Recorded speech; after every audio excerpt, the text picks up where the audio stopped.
And there is no SoulArts to be seen just yet.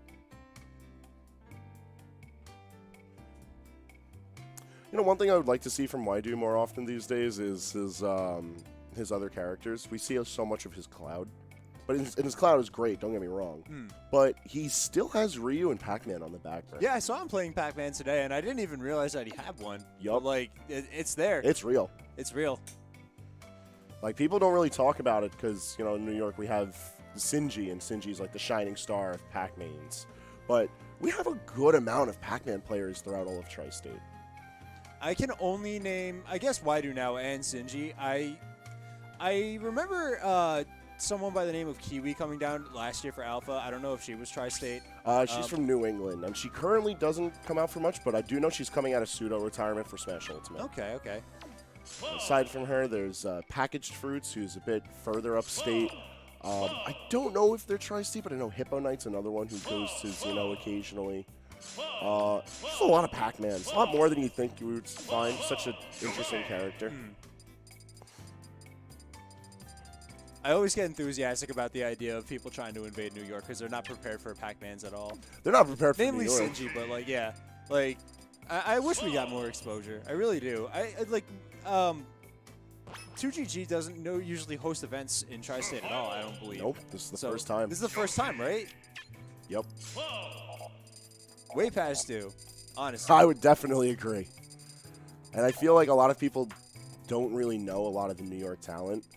And if anything, this week has been a fantastic showing of New York's talent because the Japanese players have been here, and they haven't had free rides. Yeah, if you haven't been following, I believe they showed up for Xeno. I believe Venia beat Abadango. Yep. I don't know if I remember that correctly. Okay, Venia beat Abadango. Who beat Como? It was Odyssey. Odyssey, right. Both players, I believe, are coming down for Smashdown, so be on the lookout for them. And then just yesterday, Utopian Ray having taken a set off of Utopian Ray. Oh, that was Shutone, right?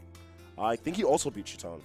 Yeah, like, because I remember looking at Shutone's Twitter, and he's like, wow, Utopian Ray, man, New York is busted. And I'm just like, hell yeah, we are. New York is busted. Utopian Ray is such an amazing, oh my god, like, if you don't know who Utopian Ray is, he is a very talented Rosalina main, and what he does when he comes to AON is he sits down at the computers and he plays Fortnite, and then when he plays, he wins. And it gets to a point where, like, the top seeds here just complain, like, man, like, this kid's just playing Fortnite and I can't beat him. Like, he's not even playing Smash. Like, he goes between Fortnite winning to Smash 4 winning and going back. He was doing the same thing yesterday, too. Yeah. It was really funny. But we don't have to worry about that just yet. We're looking at the Double Yoshi Menace versus one of the better static teams on Long Island, SoulArts and Waidu. And sort of the immediate plan from Blue Team is just to take control of the base platform. They want to try and catch Yoshi on as many landings as they can. It's a bit more difficult to do than say, but... I believe boxing with Yoshi is very difficult because his aerials come out. They're both very quick and they take up a lot of space. Yes. Especially forward air. Like, they just like to land with forward air like it's nobody's business. And despite having disjoints in the Monado and the Butcher Sword, it's like you still fear it.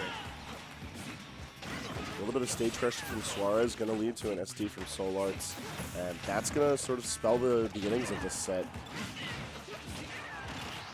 Double Yoshi is weird because, as we were discussing this a little bit earlier, where character has really good frame data, packs a punch, has the best air acceleration in the game, and when you put two of them together, all of a sudden, like, they're able to cover each other's options, so you don't get a chance to really highlight the weaknesses of Yoshi.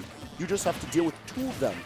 And now you have two Yoshis with different styles that take different approaches to how they're going to pressure you, and they are going to want to pressure you. And the biggest thing about Raptor and Suarez, because they team so much, they know they're very in sync with each other. As soon as there's something for the other one to react to, they react. They always get their follow-ups, and they never miss. I mean, they probably miss sometimes, but, like, you wouldn't believe it. Yeah, their consistency is amazing as a team.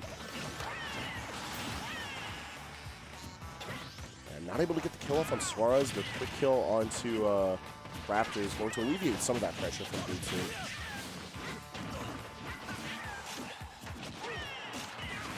All right, a little bit more effort, but they do manage to tie up the stocks.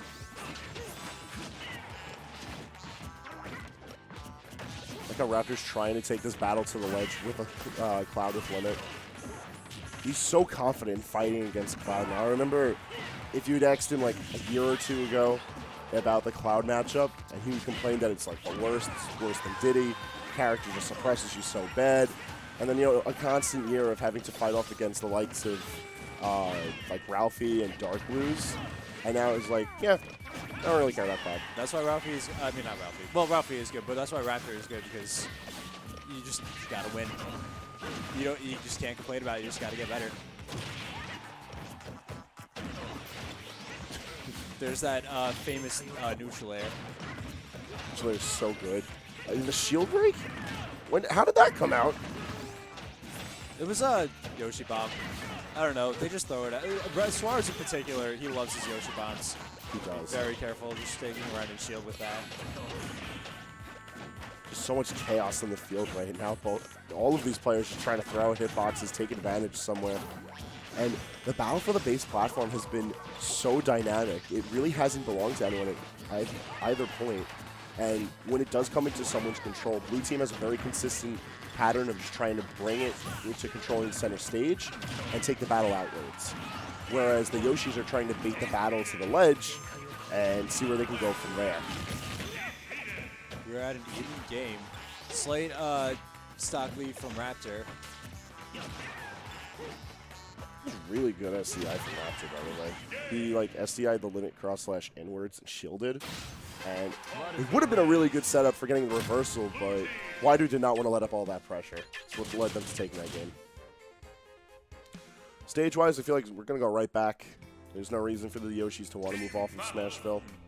And really, if they give them any other stage, I feel like it's just going to fall heavily into the benefit of Blue Team. So I'm curious as to what they're discussing now about that. Meanwhile, the Yoshis are just like, forward air. You throw eggs. I feel like they're going to want to go to Lilat. I don't know why. I feel like they want to like have the tilt like disrupt their landings. I don't really know. It could be an interesting aspect. And Yoshi does perform well on Lilat. Nope, FD. FD is the option. All right. It's a fair enough pick. Try and take away any opportunity for landings to get mixed up. No platforms to assist them. Very juggle-heavy stage, potentially. SoulArts in particular, he's usually very methodical with how he goes about his neutral, because it's literally telegraphed in his Monados. Like, if he's in speed, he actually doesn't like speed very much. He usually just uses it as a placeholder for, like, maybe jump Monado or Buster or Shield. But he has a very clear-cut plan when he switches around his Monado arts. And in game one, I think I saw that he wasn't really, like, adapting to what he wanted from his arts. It seemed like their composition was very scattered. We'll see if Blue Team can tighten it up, see if they can clinch out game two in a convincing fashion, or if the Yoshis can bring it back. I always feel like no matter how dire the situation, if the Yoshis can just secure the 1v1, like, it's in their grasp.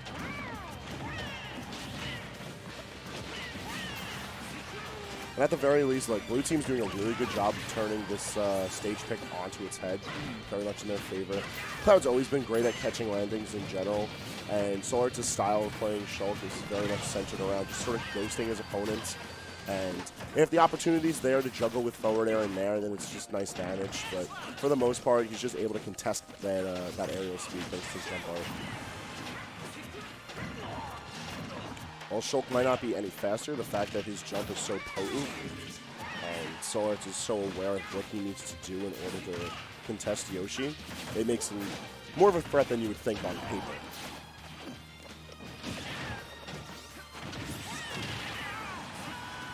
Nice team kill. Yeah, I think it was kind of worth, but I don't know. The stock count is sitting in Blue Team's favor, so I guess it worked out. They have the stocks to spare.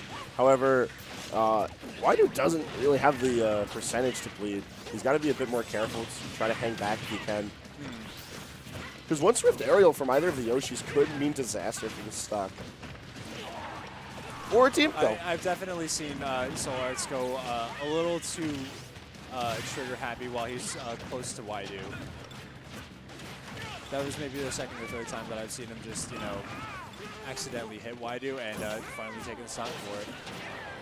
It's one of those things that regardless of how good of synergy develops between players, they need to still be cognizant of like where they are on the map, where they are in relation to their teammates. There's so much information that you have to keep track of during doubles. Your own percentage, both of your opponent's percentages, everyone's locations, like if your teammate needs help in certain situations, and then what to do if your teammate just isn't there. And that's a situation that Raptor finds himself in.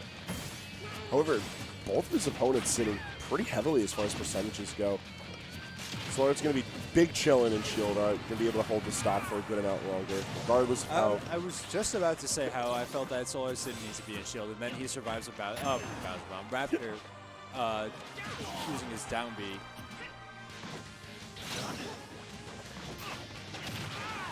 But why? They just don't care. Yo, it's a glorified free-for-all right now. These boys are so confident that they're able to get this win. They're just swinging on each other. SoulArts and Waidu have told me that they sometimes get to a point where they just sort of like lose it a little bit. And in the context of the conversation I was having with them, it was because of them having like a good win and letting it get to their heads. I don't know if they had a good win in bracket earlier, and I don't care. They're just swinging. Yeah, they definitely got to clean up their play if they intend to keep things alive in the winner's bracket. Like, especially with how well Vinny and Ian were playing this evening. And they're able to clean things up for their play. They just couldn't let it go. Nah, one last forward air. Just to end it off. I love watching them.